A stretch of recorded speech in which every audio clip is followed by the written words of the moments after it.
Program, the 31-year-old is involved in every aspect of this extracurricular support program and making sure that every child gets breakfast and overseeing their homework and training skills. Well, we've got this fabulous young man in the studio with us, Thulani. I don't know if I can call you that young, because I think you've been around for a while, but what you're doing is just incredible. Yeah, no, thanks, Leon. Yeah. Firstly, it's really great to be back on Morning Live. Yeah. Sadly that we couldn't really get a chance to thank Vuyo for supporting us during the CNN Heroes campaign. Yes. But yeah, we're still continuing our work. Gosh, and did he push you? He did. Do you know that he even got into trouble for pushing you so much? And he said, will you stop it now? Enough is enough. You can ask my executive producer. She had to shout it for you every morning and say, okay, enough now. Yeah. And he's like, no, I'll get into trouble if I have to. He really supported you guys. But let's go back to the beginning of where your journey began, Thulani. Tell me, where did it all start for you? Coming from a challenged background in Kliptown, it was really difficult for me to really believe that I could succeed in life. So what we basically did, we started the program in 2007 as a response to the social challenges in the community.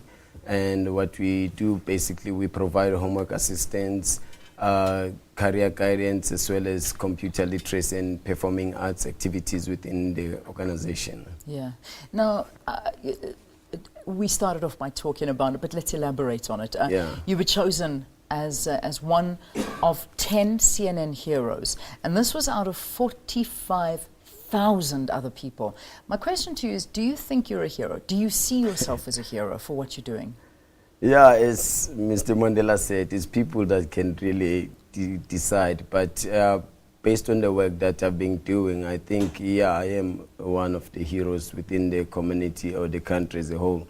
Good. Because when I look at the work that we have done in the last 7 years for the community, it's something that has really made a lot of young people believe that there are many possibilities around the world. Yeah. So, yeah. I'm so glad you answered yes, because normally I'd ask her a question and then somebody would say, no, I'm not a hero. I don't see myself. But you are a hero because you are just making so many lives different and better. And let's talk about how you do that. So talk me through your routine. Every morning you wake up, what happens then? Yeah, when I wake up, I go straight to the organization, which I'm very excited to go. It is still based in the squatter camp of Kliptown. And mostly it's more about lesson preparing for the after-school food preparation, because in the morning before the kids go to school, they'll come and pick up a sandwich. On their way back, also get a lunch, and then get homework assistance, mostly in English and mathematics. So also run basic computer classes for them, because with the donation we got from the CNN Heroes, of about $50,000 US, we used it to build a new computer room that has 20 computers connected to the internet. So we also provide basic computer classes for the community at large, so that people at least can learn how to use computers as we are living in the world of technology. Yeah. So you wake up and obviously you have a team that works with you and that helps and assists to make this breakfast for the young schoolgoers that come past. They pick up their breakfast from you, they eat it there and then move off to school. So I mean, you must wake up. What time do you wake up in the morning? I wake up mostly around 6:30. Actually, the breakfast we prepare it a day before we leave the center. Yeah, so my colleagues take turns in terms of providing or distributing the breakfast, because by the time the kids come, it's already ready. Then they just take And how many kids are you feeding at this point? Right now, we've got 460 kids that we're feeding daily between Mondays and Saturdays. Yeah, 2 meals a day, Monday to Fridays, and only lunch on Saturdays. Only a lunch on a Saturday. Yes. And then, like you say, they come to the center and they can use the facilities and the after-school tuition after that. Having been chosen amongst these 10 CNN heroes, what has it done for you? Have you found that corporates assist you more? Are you getting sponsorships more? Do people help you? Or is it still a struggle? It is still a struggle. There are the corporates that are supporting us, mostly those that we've been with before. And it is also still very disturbing that most of our support comes from outside South Africa. But yeah, we continue to do what we can. and approach a number of companies around South Africa. But for us, the most critical need is things such as learnerships, providing also job employment, because our main goal now is to help young people move out of poverty and being able to participate economically in the country. So that has been also one of our dreams as an organization. Yeah. How many years have you been doing this for now? We've been doing it for 7 years now. For 7 We years. just turned 7 years in May. Have you followed the progress of some of these young children that you've helped? Yeah, we have followed the progress, especially this year. This is the most exciting year for the organization, because some of the children we started with when they were in grade 7, they are first year students at the University of Johannesburg. And seeing them now studying, and it makes us feel good, because these are opportunities we never had. Yeah. And then if we are able to help young people to go to universities, then we always educate them to be able to come and give back. That is why right now, as it is school holidays, they are volunteering in the program so that they also help other young people who are there. Yeah. And children live what they see. If they see that some of the people from the organization have made it through the university, that has become an inspiration to a lot of children that we're still working with. Yeah, which is so true. I mean, if you see people have done well, they've gone to university, they've moved out of a situation that they never thought was possible, they'll be inspired to greatness. And you're quite right in what you're saying. Seeing is believing, and they can believe in themselves if they can see it being done. Definitely, yeah, because for me, I just came back from Germany 2 days ago, and the things that we learned there have really taught us a lot of things, appreciating things such as skills, because some of the things that are happening is that we've gotten a lot of young people that thinks that you have to be in the university to be successful. Yeah. So we also try to encourage those that are not academically strong, to also look at other careers like trade, so that they can be able to participate in the country's economy. So those are some of the things that we also encouraging within the community at large, and ensuring that young people stop tolerating poverty, because those are some of the challenges that happen in our communities. I think something that you said to me a bit earlier was, it's playing in my ear, and it's not good just to hear that most of your funding comes from outside of the country. Why is that? I mean, these are the children of South Africa. These are the future of our country. And this is who we are hoping can move our country forward and talk about and achieve all these visions that the President has set out for us in his State of the Nation. And we hear it all the time.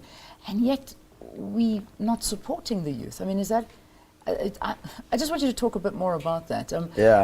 Why? Why do you find that when you approach local companies or even government, they say, okay, well, no, we can't help you? Yeah, for me, it's sometimes very challenging for me to understand why is it like that, because it's also a matter of, I think, Corporate South Africa aligning most of their CSI programs with the realities that people face on the ground. Because many organizations or companies will find that they support mostly maths and science programs. And in communities like ours, maybe out of 20 students who are doing matric, only 2 or 3 that will do good in maths and science. And that simply means that the 17 that will be left behind will be roaming around the streets. So that increases the rate of unemployment. Yeah. But also, I think it's more about being available, and visiting grassroots organizations, but also from our side as organizations trying to see what are the interests of the companies. Because at some stage it becomes a very challenging situation where a lot of our work has to be compromised. You end up having to redirect the organization because these companies support this certain thing. Yeah. So with us as KYP, we're being very firm on what we believe will work for our organization. So when we approach companies, again, we approach them with the kind of the strategic plan that we have, which we are sure that it will work for our community, because we have been born there, we have lived there, and we know what are the possible solutions of the community. But as I said, we're going to continue to try and seek for support from the South African corporate sector. And whatever support that we're going to get will be highly appreciated, because nothing is too small in a community like Kliptown. On a daily basis, how much does it cost you to feed these children? Their breakfast and their lunch. 400, you say 400 children? Yeah, we spend almost close to 28,000 rands a month. A month, so it's 28,000 rands. So exactly, it's close on almost 1,000 rand a day, or just less than 1,000 rand a day. To feed 400 children, I mean, that's good. that's a good sum, and I mean, companies can afford this. Big corporate companies that are earning hundreds and millions of rands a day can afford to support the children of this nation. Exactly, and apart from just financial support, we also look for some things like skills, because our team is mostly run by young people that have never had any formal jobs before, because sometimes when you come from an environment where no one has ever had a formal job, it's really challenging for you to believe that you can succeed. So things such as mentorship are some of the things that are also working very well in communities like ours, because sometimes when people, you ask for help, they think you need their money, not knowing that sometimes their time could also play a crucial role within the community. So some of our members already, including myself, go to other companies such as AVI for mentorship once a month, just to go and learn about other general business ethics that we need to also run our organization as a business, so that everybody can respect it within the community. Listen, Thulani, I think you are an absolute hero. I really do, and I thank you for coming in and talking to us about this. And I do hope that maybe one person is listening that says, "Hang on a second, I've got to get involved," because it's a brilliant thing that's happening. Thulani Madondo is the youngest executive director of the Kliptown Youth Development Program, who is out there making a huge difference in changing the lives of disadvantaged young people who, on their way to school, come past, they pick up their breakfast, and when they finish school, they come past, they have lunch, they get